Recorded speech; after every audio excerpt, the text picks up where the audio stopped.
তুই জেনে শুনে ছেলেটার এত বড় সর্বনাশ করছিস দিদি। আর কি মেয়ে পাওয়া যেত না? শেষ পর্যন্ত এমন একটা মেয়ে যার কথা চারিদিকে ছড়িয়ে পড়েছে। প্রতিদিন তাকে নিয়ে সংবাদপত্রে, টিভিতে, সব জায়গায় একই খবর চলছে। পাড়া প্রতিবেশী, আত্মীয় স্বজন সবাই তোর মতো এত আধুনিক নয়। ছেলেটার কথা একটু ভাব। বন্ধুদের সামনে ওই মেয়েটাকে নিয়ে দাঁড়াবে কি করে বলতো? এখন হয়তো আবেগে পড়ে বিয়েটা হয়ে যাবে, কিন্তু সারা জীবন এই আবেগ থাকবে না। একজন ধর্ষিতার সাথে সারা জীবন একই ছাদের তলায়। শেষের কথাটা শেষ হওয়ার আগেই রুম থেকে বেরিয়ে গেলেন মহুয়া দেবী। বোনের কথাগুলো কানে বাজছে তখনও মহুয়া দেবীর। ঘড়ির দিকে খেয়াল করলেন, রাত্রি 2টো পেরিয়ে গেছে, অথচ চোখে ঘুম নেই তার। রুমের বাইরে বেরিয়ে চোখ গেল তার ছেলের রুমের দিকে। সোহমের রুমের লাইট জ্বলছে তখনও। এত রাত অবধি সে তো জেগে থাকে না। রুমের দরজায় নক করতেই সোহম না তাকিয়ে বলল, ভিতরে এসো মা। রুমের ভিতর ঢুকতেই একটু অবাক হলেন মহুয়া দেবী। এত রাতে চুপচাপ ঘরের এক কোণে বসে আছে সোহম। এই কদিন ছেলেটার উপর অনেক ধকল গেল। থানা আদালত করতে করতে যেন ক্লান্ত। তবে স্বস্তি এটাই যে অনন্যার ধর্ষকরা সবাই ধরা পড়েছে। মেয়েটাও এই কদিনে নিজেকে সব কিছু থেকে গুটিয়ে নিয়েছে। এই ঘটনার পর বিয়ের কথা আর কিছু এগোয়নি। একটু সময় দেয়া যাক, একটু স্বাভাবিক হোক সব কিছু। কিন্তু কিন্তু এই সবের মধ্যে সোহমের মত বদলে যাবে না তো? নিজের ছেলে অচেনা হয়ে যাবে না তো? সোহমের সাথে এই বিষয়ে আর কোনো কথা বললেন না তিনি। ছেলেকে ঘুমোতে বলে নিজে রুমে চলে গেলেন। অনন্যা গাড়ির আওয়াজ পেয়েই বুঝতে পারল কেউ এসেছে বাড়িতে। তবু এই কদিনের মতো সে আর বাইরে বেরোলো না। মানুষের হাজার হাজার প্রশ্নে যেন সে জর্জরিত। আর কিছু ভালো লাগছে না তার। সোহমের সাথেও কথা বলা কমে গেছে।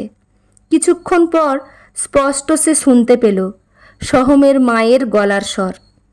মহুয়া দেবী খুব স্পষ্ট আর দৃঢ় কণ্ঠে অনন্যার বাবা বিকাশবাবুকে বললেন, বিয়েটা ওই দিন হবে না। এই বিষয়ে আপনার সাথে কিছু কথা বলতে চাই, কিন্তু একটু আলাদাভাবে। অনন্যা কান চাপা দিয়ে দিল।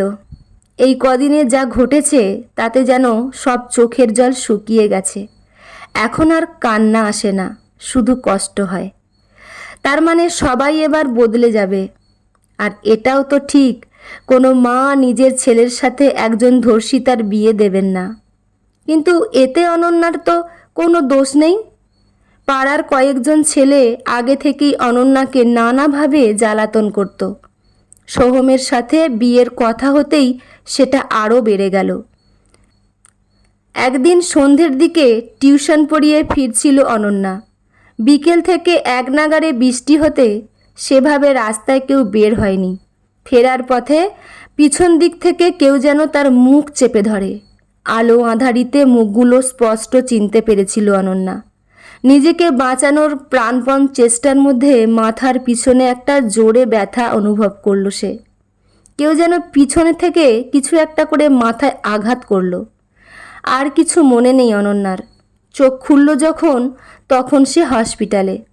বাবা মায়ের, এমনকি সোহম আর মহুয়া দেবীর অসহায় মুখ দেখে বুঝতে পেরেছিল তার সাথে কি কি ঘটেছে।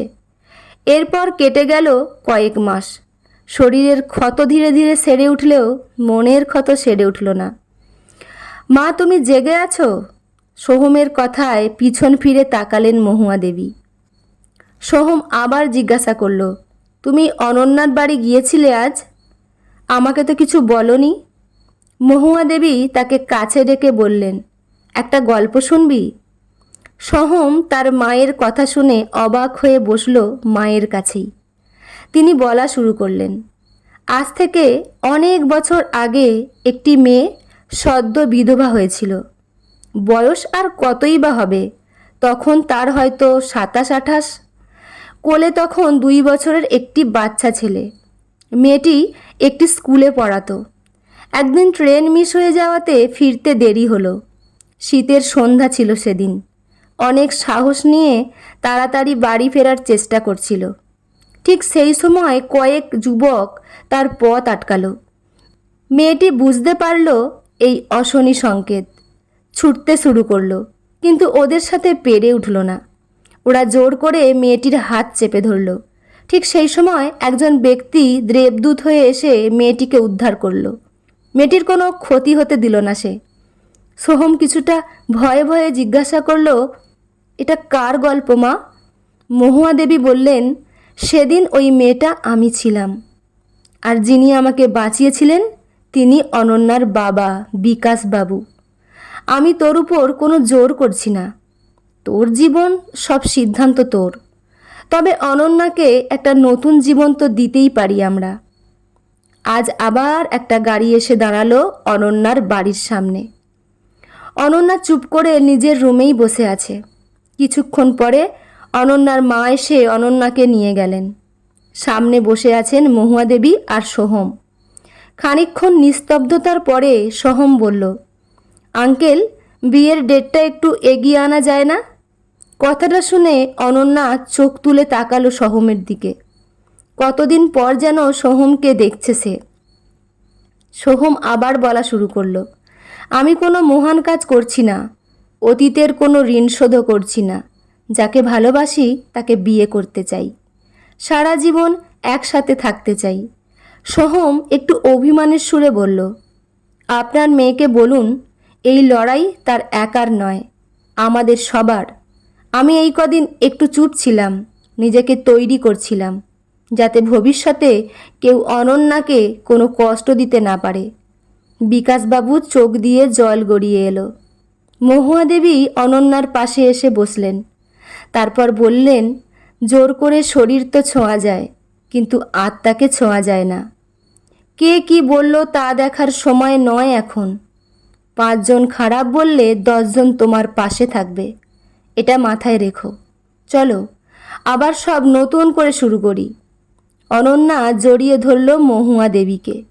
কাঁদতে কাঁদতে বলল, সমাজে আপনার মতো মানুষ থাকলে প্রতিটা ভাঙা মন আবার নতুন ভোরের স্বপ্ন দেখবে, আবার নতুন করে জীবনের ছন্দ খুঁজে পাবে। লেখা মৌসুমি হাজরা, কণ্ঠে আমি রিমি।